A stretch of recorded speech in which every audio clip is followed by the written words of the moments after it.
Welcome back to Investing Talk Podcast. Today we're looking at Dlocal. The big question is it a good time to buy now? We want to hear from you. Subscribe, like, and comment to support the show. And if there's a specific company you want us to look into, leave it in the comments below. So let's get into the analysis. Dlocal is fascinating because, well, the whole payment sector has faced some headwinds, right? But this company, it's been dramatically outperforming. Yeah, dramatically is the word. Their Q2 2025 earnings, for instance, were a clear record beat. EPS came in at $0.14. That was a cent above consensus. And digging into those numbers, the growth drivers aren't small potatoes either. Revenue leaped almost 50% year over year. 49.7%, yeah. Hit $256.5 million. But the real engine, it seems, is that total payment volume, the TPV, that surged, what was it, 53%? 53%, exactly. Up to $9.2 billion. That kind of TPV growth, well, it signals some serious operational scaling is happening. It really does. And, the fact that TPV growth is actually outpacing revenue growth, that's a subtle point, but it's key. Oh, so? It suggests they're really capturing network effects. They're getting deeper into their existing customers' workflows. When you see adoption ramp up like that, you know the platform is sticky. It's getting used consistently. Right. And the market definitely picked up on this acceleration. The stock's run this year has been pretty impressive, up 33.7% year to date. That's a significant win, especially when you look at the broader payment sector. The average there was actually down 6.8% over the same period. So they're really standing apart. Yeah, clearly differentiated. Yeah. And that performance, that confidence, it led management to immediately raise their full year 2025 guidance. Which tells you something. It does. Yeah. They're now projecting 40 to 50% growth, both in TPV and adjusted EBITDA for the whole year. That's, not just hoping for growth. It's management putting a stake in the ground. Yeah. Committing to some ambitious execution. Okay, that growth story is compelling, no doubt. But growth at any cost can be dangerous, as we know. So are they actually making money efficiently while scaling up like this? Let's maybe unpack the fundamental strength. Yeah, good question. And the answer seems to be yes. This is profitable growth, which is pretty critical in fintech these days. Right. Their net profit margin, strong. It's sitting at 16.9%. And maybe even more impressive, the gross margin is hovering right around 40%. 40% gross margin. Wow. That seems high, especially given where they operate. These complex, sometimes expensive regulatory environments. It is remarkable. It really reflects, I think, significant pricing power they must have. And are they funding this expansion with debt? Because that's another flag we look for. Nope, not really loading up the balance sheet. It looks quite resilient, actually. Their debt-to-equity ratio is really low, just 12.7%. That is low for tech growth. Unbelievably low, yeah.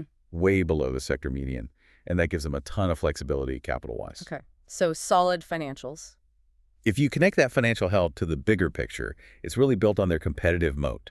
Dlocal has carved out this niche as the payment processor specializing in emerging markets. Think LATAM, Africa, Asia. Yeah.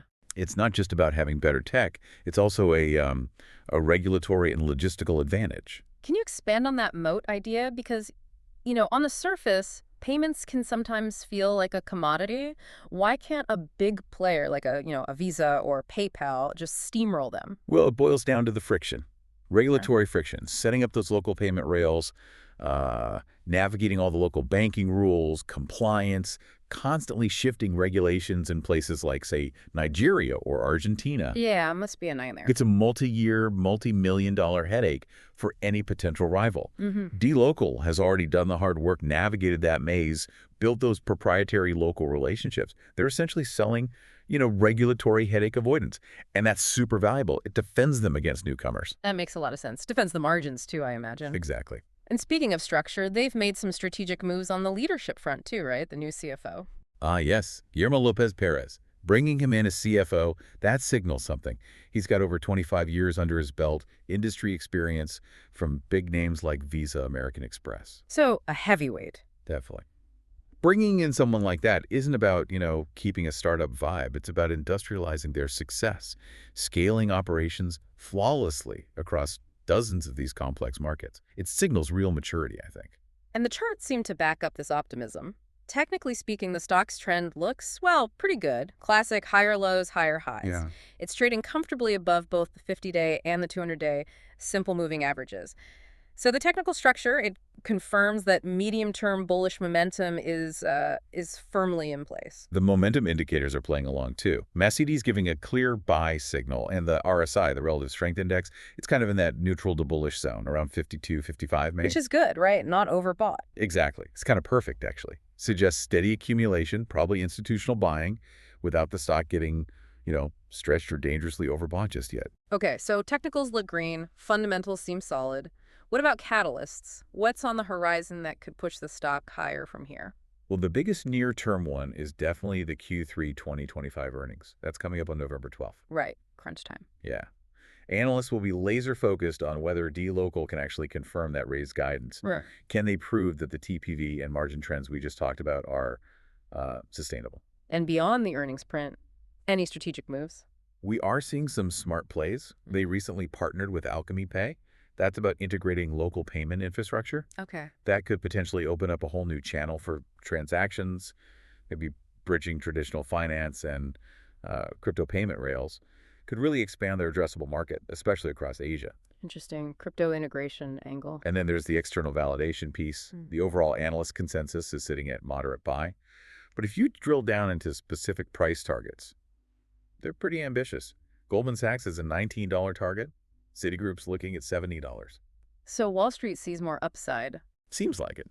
That's a strong signal that, the professional money managers think the current growth path is still undervalued. And then there's always the speculative stuff floating around, right? Any M&A chatter? There is some market talk, yeah.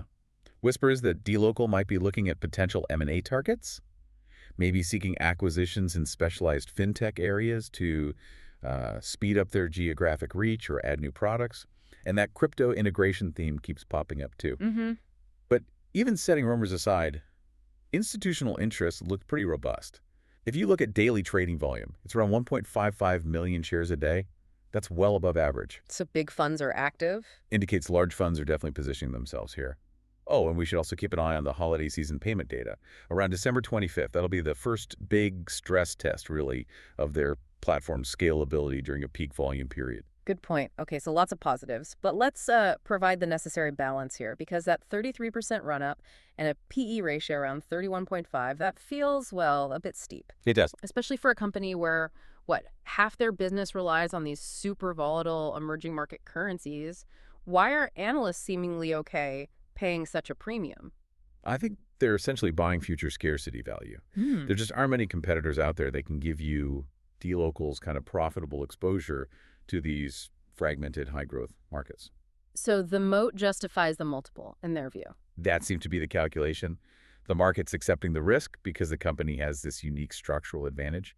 But you're absolutely right to flag the valuation. It's definitely elevated. Yeah, 31 times earnings. I mean, for an EM player that wasn't profitable, that would be insane. Dlocal is profitable, which is a huge plus. Still, that premium price tag suggests the market's already baked in a lot of this fantastic growth we've been discussing. Precisely.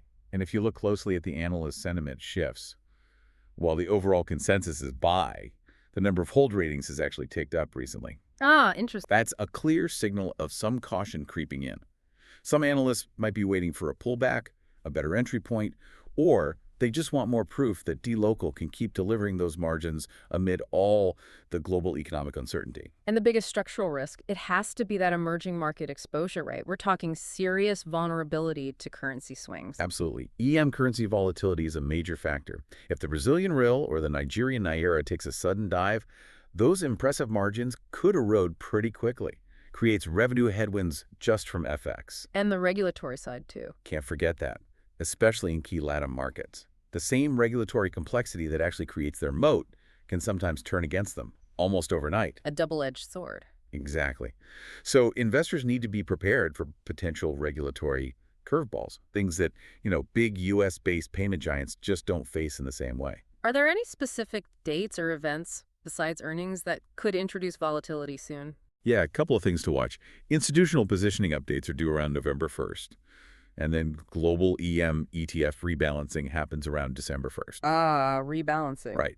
Both of those could potentially trigger sharp price moves or maybe some profit-taking pressure if big funds decide to trim back after the stock's strong run. Okay. And longer-term execution risks. Always there. Long term, it really depends on flawless execution. They've got to successfully push into new markets like Asia and Africa, which come with their own unique regulatory hurdles, different from LATAM. Plus, you always have to watch for customer concentration. If one of their single, really large enterprise clients were to churn, well, that could certainly put a dent in those great TPV numbers. Okay, so wrapping this up, we've got incredibly strong, profitable fundamentals, a really unique moat, huge momentum. Yeah. We're paying a premium price for it, and it operates in a fundamentally volatile environment. How do we synthesize this for someone listening? Well, the research we looked at actually assigned Dlocal an overall bullish rating of 8.5 out of 10. Pretty high. Very high. That tells you the optimism is definitely weighted heavily towards the bull case. Investors seem willing to stomach the risks for what they see as explosive potential reward. And looking at the investment horizon, based on what we've discussed, it seems potentially attractive for maybe two kinds of investors. I think so. You could argue it's appealing for maybe shorter-term trading going into that Q3 earnings report on November 12th, given the high expectation. Playing the catalyst. Right. But it also looks fundamentally compelling for the long term. Because of those structural growth tailwinds, the huge ongoing shift to digital cross-border e-commerce, especially in these emerging markets where Dlocal specializes. So short-term, tactical, long-term strategic potential. Seems that way. But ultimately, I think the crucial synthesis is this, that premium valuation. It suggests the market's already priced in a good chunk of the expected growth. Right. No free lunch. Exactly. So future returns from here really depend entirely on Dlocal translating all that global momentum into sustainable local profits, despite the challenges, the EM regulatory hurdles, the currency swings. The key thing to watch, really, is how successfully they navigate that very delicate balancing act over the next, say, 2 quarters. Q3 earnings will be the first big test.